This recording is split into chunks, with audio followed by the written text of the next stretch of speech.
Born an Archduchess of Austria in 1755, Marie Antoinette spent her childhood in Vienna's Schönbrunn Palace and Hofburg Palace.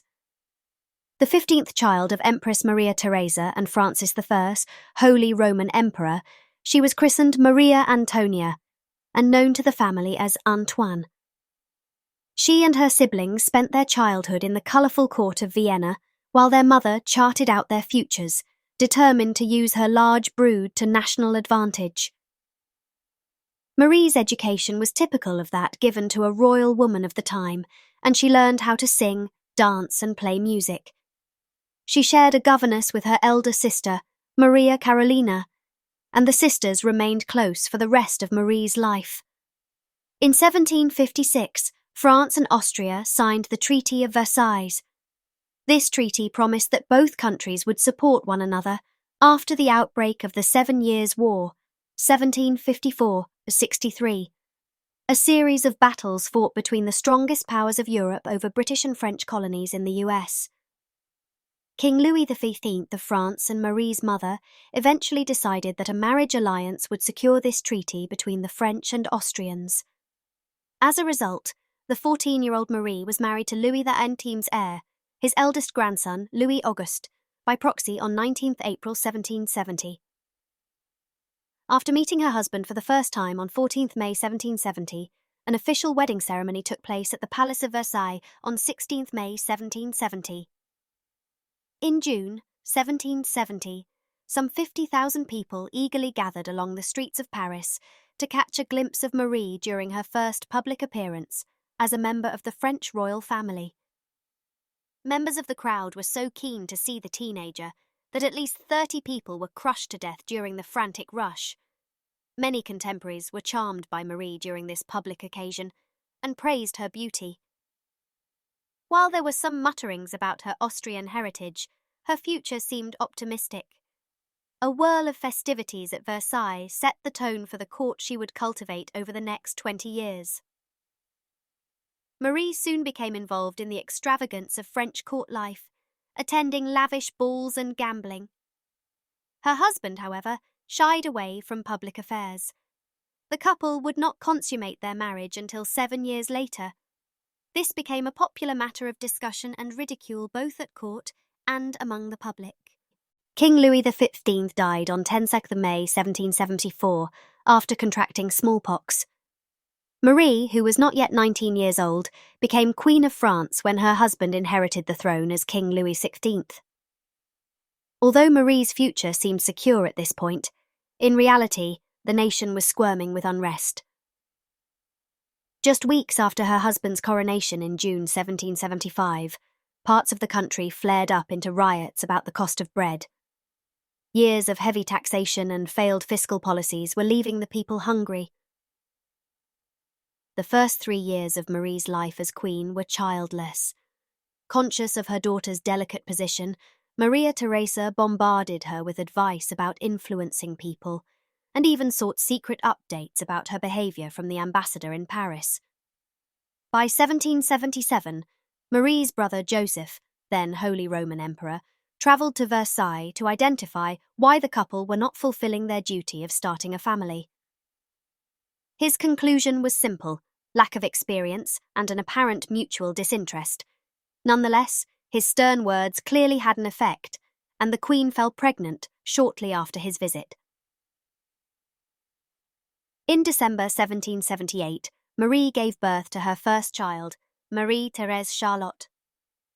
A son, Louis-Joseph, followed in October 1781, with 2 more children in 1785, Louis-Charles, and 1786, Sophie Hélène Béatrice. It was a relief to all parties when the Queen gave birth to her first son, Louis-Joseph, although unfortunately her mother had not lived to see it. France experienced poor harvests during the 1780s, which consequently increased the price of grain. The government too faced mounting financial difficulties, and Marie's lavish lifestyle at court soon came under attack. Numerous pamphlets and satires were distributed across the country, demonstrating people's disgust towards the Queen's extravagant spending. Meanwhile, dangerous rumours circulated that Marie was having an affair with her close companion Hans Axel von Fersen, a Swedish count. Questions arose regarding the paternity of Marie's children. In 1783, Marie's extravagance reached new levels when she began building a secluded farming village on the grounds of the Palace of Versailles. Fitted with a farmhouse, cottages, a mill and farm animals, Le Hameau de la Reine, or the Queen's Hamlet, was created to allow the Queen and her closest companions to escape the busy court in Versailles. Marie and her ladies-in-waiting would dress up as shepherdesses and pretend to be peasants, walking around the farm and milking the cows and sheep. Marie even employed servants to uphold the village and care for the animals. Despite the idyllic nature of this retreat, members of the court and the public believed that Marie was mocking French peasants by dressing up as shepherdesses and acting as if she was impoverished. Marie Antoinette had long provoked gossip, but in a world of blossoming print culture, her supposed misdemeanours became inescapably public, disastrously so in 1785. In what became known as the Affair of the Diamond Necklace, the Queen was held responsible for a jewellery heist that was in fact the scheme of the impoverished noblewoman Jeanne de la Motte. In a ruse to obtain a necklace worth 1.6 million livres, La Motte persuaded an out-of-favour cardinal to procure it and arrange payment on behalf of the Queen, with her as go-between. By the time the fraud was exposed, it had been broken up and sold. The trial declared La Motte guilty, casting doubt on the Queen and cementing her reputation as deceitful and extravagant. In the years that followed, France occupied itself with the question of how to recover from its political and economic stagnation. For Marie Antoinette, the national emergency gathering momentum around her was clouded by personal tragedy. The death of their youngest daughter in 1787 was followed by that of their son and heir in June 1789. Meanwhile, the nobility, including the king's brother, the Count of Provence, and his cousin, the Count of Orléans, became disgruntled with Louis XV's attitude towards pressing governmental matters. Louis was indecisive about how to rectify the growing government debt and was hesitant in resolving the issues surrounding the poor harvests. Facing mounting pressure from his nobles, on 8 May 1788, Louis XVI ordered the first meeting in 175 years of the Estates General, the General Assembly of the representatives of the clergy, First Estate, the nobility, Second Estate, and the common people, Third Estate. Louis hoped that this would allow the representatives of France the opportunity to discuss ways to overcome the increasing state debt. However, after reaching an impasse over France's financial situation, the Third Estate broke away from the Estates General and expressed plans to govern without the authority of the king. They were soon joined by representatives from the First and Second Estates, who were increasingly frustrated by the king's hesitancy over the rising prices of foodstuff and the Queen's excessive lifestyle. On 14th July 1789, public opposition to the royal family reached its height, and the Bastille, a state prison in Paris, was stormed by an angry, armed mob. The Bastille was seen to represent the monarchy's absolute authority, and the storming of its walls instigated the French Revolution and the beginning of the fall of the French monarchy.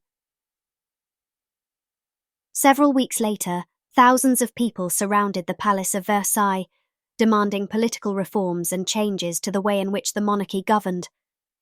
The royal family was then imprisoned within the walls of Tuileries Palace in Paris by the revolutionary forces that opposed the monarchy.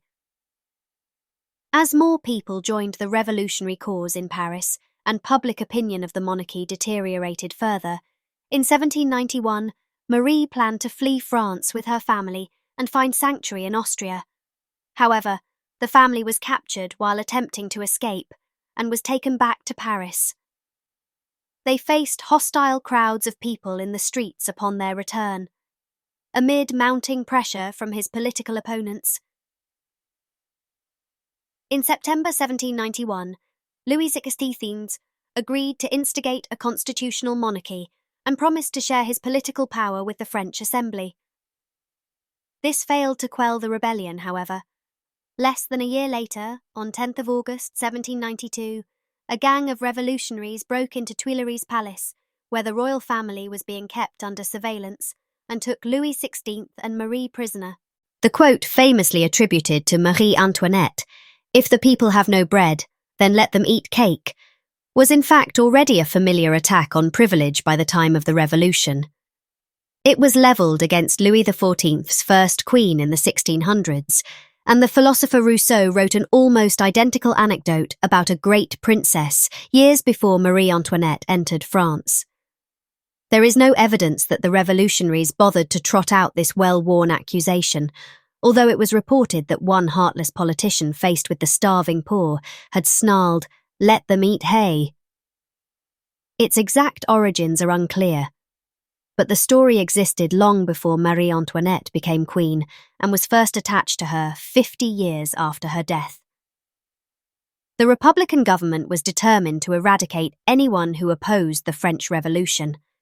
As a result, thousands of royalists, nobles, and people affiliated with the royal family across the country were guillotined and brutally massacred, including the Princesse de Lamballe, one of Marie's closest companions. With the king and queen now under arrest, the National Convention ordered that the monarchy should be abolished, and France was officially declared a republic. On 21st September 1792, the Legislative Assembly in France voted for the monarchy to be abolished. Just 4 months later, after being put on trial by members of the new Republican regime, Louis XVI was convicted of treason and sentenced to death. He was executed by guillotine at the Place de la Concorde in Paris on 21st January 1793. On 14th of October 1793, after months of imprisonment, Marie was put on trial and found guilty of treason. But what exactly was she accused of? As historian Emily Brand explains, the case built against Marie Antoinette pulled no punches. She was held responsible for the deaths of thousands of Frenchmen, accused of manipulating her husband, and incest with her son. She met their claims calmly, but there was little hope for a reprieve. 2 days later, after she was put on trial, at the age of 37, Marie Antoinette suffered the same fate as her husband, execution by guillotine. In her final letter to her sister-in-law, she displayed both the calm dignity and the motherly love for which she was to be revered in the 19th century. "I am calm, as one is when one's conscience reproaches one with nothing. I embrace you with all my heart, as I do my poor dear children. My God, how heartrending it is to leave them forever. Farewell." In the final moments before her death, Marie begged the executioner for his pardon, to no avail. The blade of the guillotine fell, the crowd cheered, and some at the front rushed to mop up her blood with their handkerchiefs. Later that day, a revolutionary newspaper declared, "The globe is purified." Her execution was hailed as the triumph of liberty over oppression. After the Queen's head fell, it was immediately shown to the crowd, who responded by crying, "Vive la République!" Shortly after her death, Marie's body was hurled into an unmarked grave in the cemetery of l'Église de la Madeleine in Paris. The bodies of Louis XVI and Marie were discovered during the restoration of the monarchy in France in the early 19th century. Their remains were properly reburied at the Basilica of Saint-Denis on 21st January 1815.